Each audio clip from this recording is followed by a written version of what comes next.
Yung D Aqua Farm, Dong.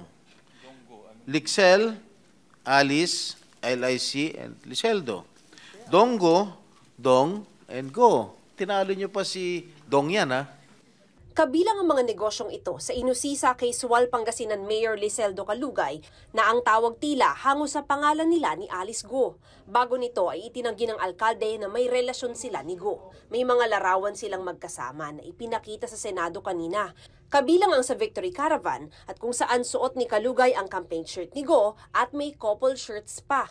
Mayor, ayon po kay Guo Huaping, magkakaibigan lang daw po kayo. Ganyan din po ba ninyo ika-characterize yung relationship nyo? Opo, Madam Chair, kaibigan lang po. Kaibigan lang. Opo, Your Honor.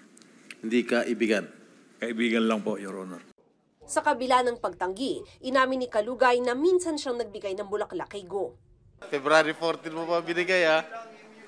Wala po, Your Honor. Yan po, nagdala po ako ng imbitasyon po doon po sa Kasalang Bayan. At siyempre po, Your Honor, Mayor din po yung pagbibigyan ko, kaya po binigyan ko rin po ng maayos po na bulaklak. Marami po akong binibigyan ng bulaklak, Your Honor, po tuwing February 14. Wala po akong pakialam kung meron man kayong romantic relationship. We are interested in the possibility of your criminal relationship.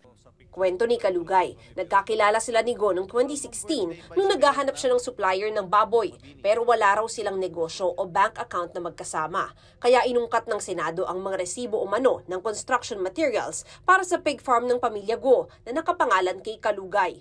Ang kwento po niyan, tumawag po si Mayor Alice kung saan po makakabili po ng murang mga construction supply kasi po ang family business po namin construction supply. Iklaro ko po itong resibo po, Your Honor.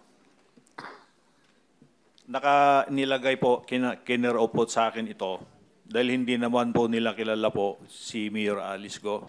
Hindi po totoo na by December na limutan na nila si Guo Huaping kaya kailangan sa pangalan nyo ibigay ang resibo.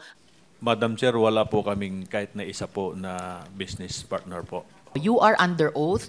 If you keep on lying before this committee, I might force to cite you in contempt. Sinungaling na nga itong girlfriend mo. Sinungaling ka pa rin. May impormasyon din umanong nakarating kay Hontiveros na sa isang property umano ni Calugay nagtago si Go bago umalis ng Pilipinas. Walang tugon dito si Calugay. So salamat po.